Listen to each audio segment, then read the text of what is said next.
ครับแคว้นล้านนาในโบราณนั้นมันกว้างใหญ่ไพศาลนะครับ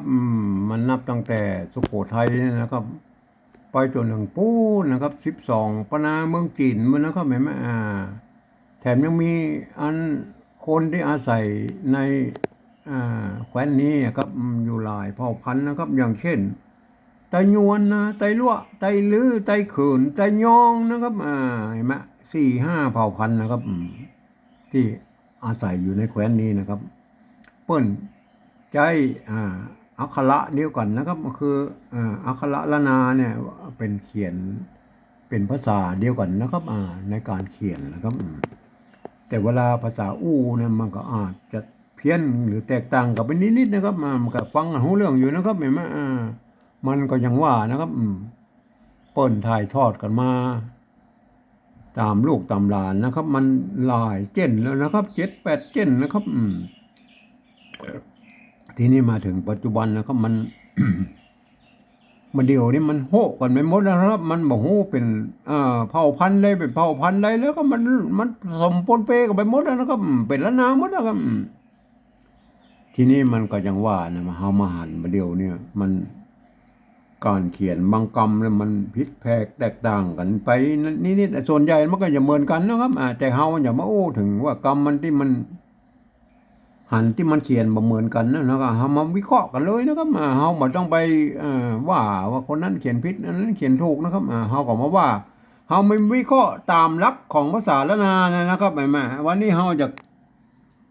จะถึงคำว่าปัดนะครับปัดปัดมันเสียงตีนะครับเมื่อปัดมันเสียงตีมันก็ใจตัวปะนะครับปัดนะครับปะมันเสียงตีนะเขาจะใจตัวปะเห็นไหมปะนะครับเขาใจอันปะปัดเนี่ยมันจะต้องไม่ซัดนะครับ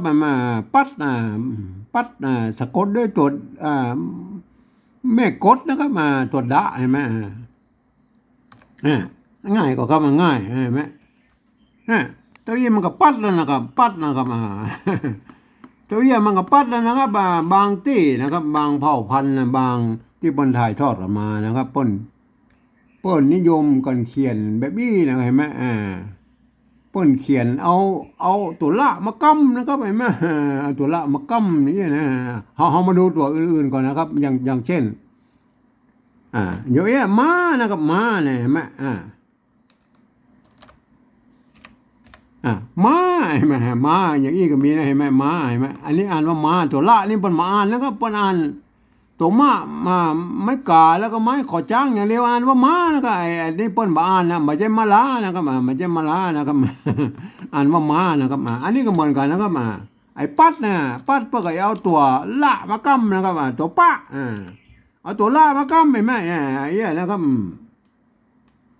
ซ้อนอยู่ตรงรูปเนี่ยมันกำกับซ้อนอยู่ตรงรูปเนี่ยแม่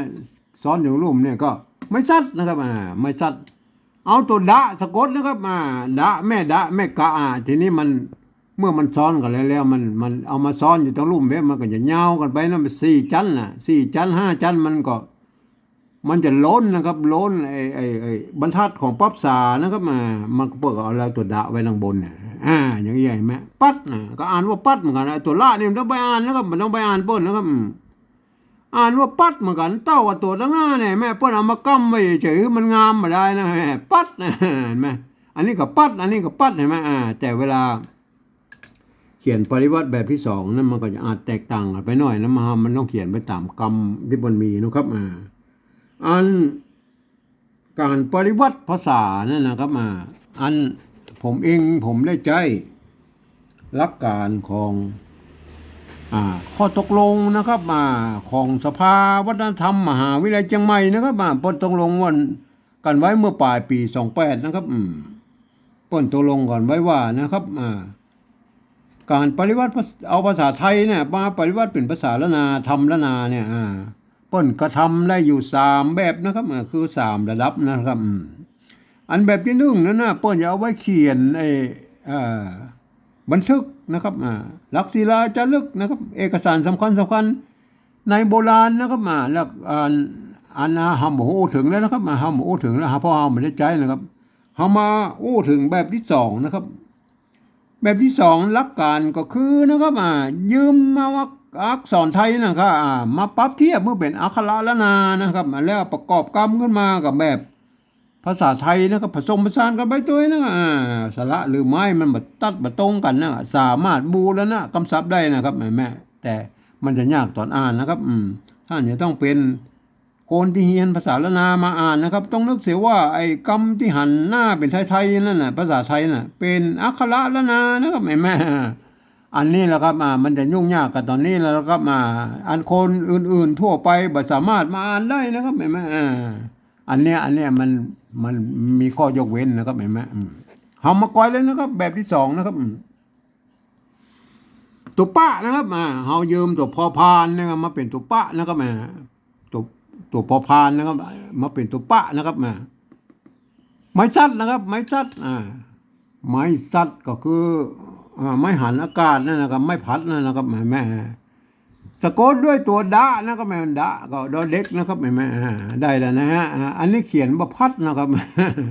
แต่อ่านว่าปัดนะครับอย่าลืมว่าอันนี้มันตัวป้านะครับต้องท่านต้องเรียกว่าเป็นตัวป้านะครับอ่านว่าปัดนะครับปัดเสียงตีนะครับตีตายนะครับ ตีสั้นนะครับปัดนะครับปัดต้องอ่านว่าปัดนะครับไม่ใช่พัดนะครับอันแบบที่สองแล้วครับแบบที่สองก็เฮาก็ว่าไปตามนั้นมันมีอย่างออกมาตอนนั้นตัวป้านะครับตัวลากกัมเห็นไหมลากกัมไม้ซัดไม้ซัดก็คือไม้พัดหรือไม้หันอากาศนั่นนะครับ ตัวดะกับดอเด็กนะครับเนี่ยอ่านเนี่ยอันคนไทยถ้าบนหันอย่างอี้อ่านว่าพลัดนะครับพลัดพลากมาใจนะครับเฮาต้องนึกเสียว่าอันนี้เป็นภาษาละนานะครับมานี่ตัวป้านะครับมานี่ตัวล่ากัมนะครับอันนี้ไม่ซัดนะครับไม่ใช่ไม่พัดนะครับอันตัวสะกดด้วยดอเด็กนะครับเห็นไหมอันหลักการของภาษาละนาตัวละนี่ป้นเขียนกั้มไว้เฉยๆนะครับในภาษาละนานะป้นมาอ่านนะครับป้นมาอ่านป้นก็อ่านว่าแค่นี้นะครับป้นอ่านแค่นี้ก็อ่านว่าปัดนะครับอ่านว่าปัดนะครับก็อ่านแล้วก็อ่านว่าปัดนะครับสรุปแล้วมันก็อ่านว่าปัดทั้งกู้เลยนะครับจะเขียนแบบใดก็อ่านว่าปัดนะครับเพราะว่ารอกั้มในภาษาละนาเนี่ยป้นมาอ่านครับป้นมาอ่านออกเสียงนะครับป้นเอาเขียนก้มไม่เฉยๆมันงามอะไรนะครับอันนี้คือหลักการของภาษาละนานะป้นมันเป็นอย่างนี้นะครับในตั้งแต่ป้นเขียนมาตั้งแต่โบราณแล้วนะครับมาเชื่อก็ลองไปดูในใบลานปั๊บษาแล้วครับป้นเขียนมีหลักฐานอยู่นะครับทีนี้เรามาอู้ถึงแบบที่สามนะครับแบบที่สามนั่นน่ะหลักการก็คือนะครับป้นหูมาฟังเสียงภาษาละนาตำบลบุญนะครับป้นว่าจะได้นะครับก็เอาภาษาไทยเขียนไปจะนั้นนะครับเอาลองมาดูเลยนะครับเขารับตาเฮก็ได้นะป้นบอกว่าปัดนะครับได้ยินเสียงว่าปัดนะครับปัดในภาษาไทยบ่เขียนไว้ใดนะครับปัดเขาได้ยินเสียงปัดแล้วมันต้องเอาปอปามาเขียนนะครับต้องเอาปอปามาเขียนนะปัดนะครับอันไม่สั้นแล้วก็ไม่ใช่มันมีไม่สั้นแล้วมันมีไม่หันอากาศนะครับมีไม่พัดนะครับไม่พัดไม่หันอากาศสะกดได้ตัวดอเด็กนะครับไม่อ่านว่าปัดนะครับปัดปัดเขียนยังไงล่ะครับปัดมันก็เสียงตีนะครับเสียงตีก็ใส่ไม่ตีแล้วครับใส่ไม่ตีแล้วครับอ่านปัดเห็นไหมปัดยังก็ปัดนะครับอันนี้ภาษาไทยพวกอ่านปัดนะครับปัดอันตัวที่สองเนาะตัวที่สองก็ปัดนะครับปัด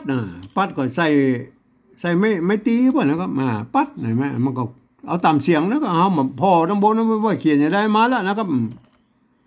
ก็เขียนได้อีไหมปัดเห็นไหมอันนี้ก็ปัดอันนี้ก็ปัดเห็นไหมปัดเห็นไหมอันนี้แบบที่สองนี่ต้องท่านต้องเป็นคนที่เรียนภาษาละนามาต้องเลือกเสียงว่าอันนี้เป็นอักขระละนานะครับตัวป้านะครับไม้ซัดนะครับตัวดะนะครับเห็นไหมอันนี้ตัวป้านะตัวล่านะครับไม้ซัดตัวดะนะครับอ่านว่าปัดนะครับตัวนี้ก็อ่านว่าปัดนะครับอ่านเต้ากันอ่านว่าปัดนะครับเห็นไหมอันแบบภาษาละนานะครับป้นก็เขียนได้สองแบบอย่างนี้นะครับเห็นไหมอันนี้ก็ปัดนะครับอันนี้ก็ปัดนะครับหลักการเขียนมันก็ผมได้อธิบายให้ว่า ตั้งแต่เบื้องต้นแล้วนะครับ ขอให้ไปทบทวนกันนะครับวันนี้ผมก็ขอบรรยายเพียงแค่นี้นะครับ